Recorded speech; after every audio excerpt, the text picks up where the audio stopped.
So if you didn't see last episode where we investigated everything Russia's ever built in Minecraft, you really missed a banger. But what was so unexpected was the results. I think Russia has, without a doubt, the most progress completed of any country or team in Build the Earth. But there's something that was missing in that Russia episode. An area we forgot to mention. Well, we mentioned it, but we refused to show it. Because this area is so large and insane, it deserves its own video. It seems to rival the largest continuous collective area in our project, Seattle, Queen Anne, New York. Even Moscow has nothing on this insane mass of completed terrain in a Russian city, built mostly by one guy. This is Krasnodar, Russia.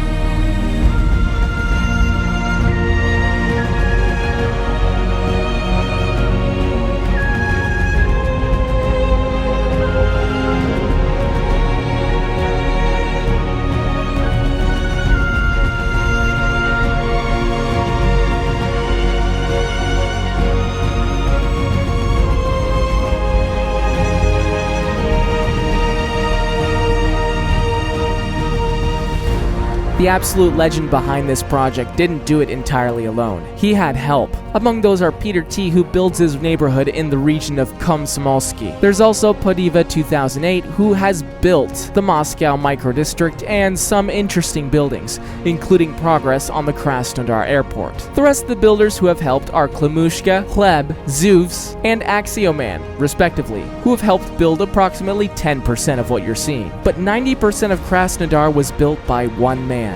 The legend who practically built everything that you're seeing. The guy behind many of the legendary renders and thumbnails of some of Build the Earth's greatest creations.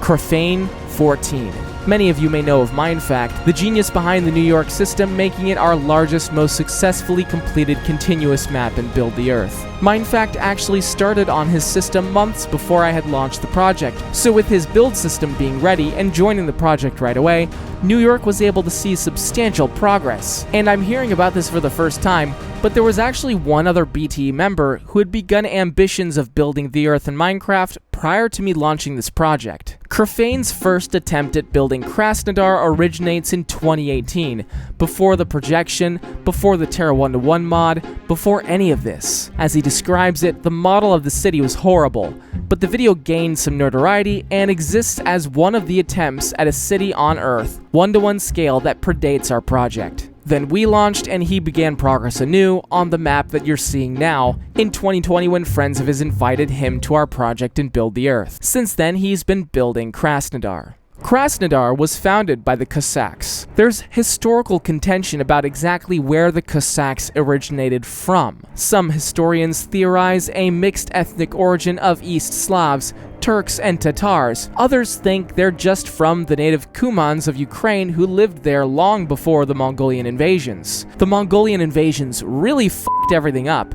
This entire area was just a mess of battle and death at the time. The Cossacks eventually coalesced into an Orthodox Christian semi-nomadic people who were hit really hard by continual slave raids in what is now the western territory of Russia. But eventually in 1793, the Kuban Cossacks would build a great fortress, which would stand as the origin for Krasnodar. Even before the fortress, Krasnodar was a military camp whose purpose was to assert Russian control over Circassia, which the Ottoman Empire contested. Circassia was the small mountainous region demanding recognition by the international community in the mid-1800s, and they were starting to get it. But Russia did not recognize their independence. They called them all manner of names and designated the land as Russian territory ruled by rebels. You can probably guess what happened, which is why no such Circassia exists today. Krasnodar was originally known as Yekaterinodar, and Yekaterinodar was quickly becoming a vital trade area for southern Russia. During the years of war following the Russian Communist Revolution, the volunteer army was formed in an attempt to stop the Bolsheviks' takeover of the region. With only 3,000 men, the army's attempt to capture Yekaterinodar was a disaster, with their leader getting vaporized by an artillery shell.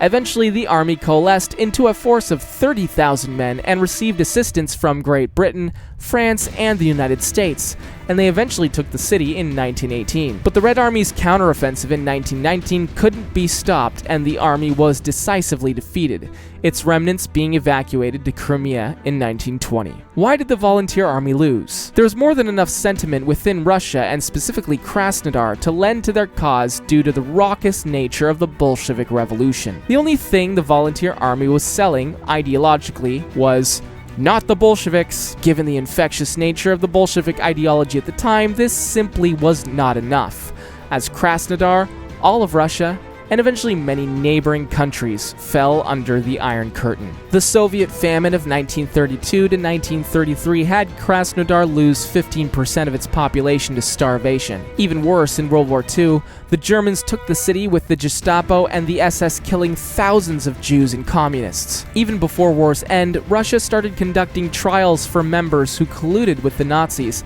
and some of the first of these happened in Krasnodar. 8 death sentences were carried out as a result of the Krasnodar trials, and the executions were carried out in the public square to a crowd of over 30,000. And sometime later, in 2018, Crafane started building the city in Minecraft, and the rest is history. Krasnodar has a lot of attractions, some of which have been built so far in these masses of gigantic endless progress, but some have not yet. Among these is the Krasnodar Park, a recent invention opened in 2017, and you can see that it's a true modern marvel. Russian billionaire Sergei Galitsky financed its creation, with more than 2,500 trees planted, all brought to life in Minecraft. Krasnodar is almost certainly the largest solo-ish endeavor in the entire Build the Earth project. We've seen Barrio Mugica, the perfectly detailed South American slum, and it's such a beautiful work of art.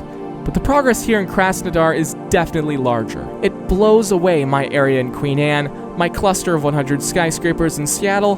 The only thing I can think of that I never checked out was Widget's one-man project where he was building his entire hometown. I haven't seen that, but it's probably not as large as this. I can't really comprehend how the Russians do this, as in many ways their efforts are eclipsing everyone else's. We had thought for a long time New York was the largest completed area in the project, and it is, but the Team CIS group effort of Moscow is close, and so is Krasnodar, a mostly one-man project by Crafane. Somehow, despite the fact that New York has been built by thousands and thousands of people, years ago we tried to bring in a second city to the Mindfact system and create healthy rivalry, the West versus the East. Tokyo was cancelled, but Amsterdam stepped up to the plate, which was the West versus the West, which didn't really work. So Amsterdam was cancelled. But now a non-Mindfact contender is rising to challenge the Western supremacy of the project. The American-Russia rivalry lives on in Minecraft in Russia versus New York, Krasnodar and Moscow versus Mindfact. A natural and unexpected Build the Earth rivalry where it's anyone's game on who finishes their metropolis first. In terms of Mindfact New York system building versus other teams with the mod pack, there's been no comparison. Mindfact city assembling has been so efficient we thought no one could come close to it. But the Russians have been mod pack building with much less people. The fact that they're even contending the Western world of Minecraft's progress is astounding, which is why I felt we needed 2 videos celebrating their efforts on both the collective and the individual. The mostly lone guy, Crafane, building his home city for 4 years straight like an absolute madman, and somehow completing all of this. Displayed during this video have been some shots of the city that weren't created by me. Those cinematic shots were created by Crafane himself on his own video about the city. There are many renders and images, but one that shows everything is this loaded area of completed progress. Areas that have been shown throughout this video are the main downtown suburban area, the massive endless maze of high-rise residential buildings and subsequent mixtures of this kind of architecture in the southwest, and parks in the northwest and southeast, including Krasnodar Park, this epic, twisty, crazy, trippy nature thing, of which Crafane has also created beautiful images of. We don't know who's going to finish first, but I can't wait to see how far these maps all are in another 4 years when we're about ready to pick the next president and possible upcoming global apocalypse. Hopefully we can finish the Earth in Minecraft before that happens, but if it does, there's nothing I would have rather done with my life then show you the Earth in Minecraft. Specifically, for today, Krasnodar and the insane, endless exploration potential it provides. A huge thanks to our Tier 5 patrons, Third Edit Man and Levi. If you guys were starving, I'd give you the shirt off my back. Thanks, guys.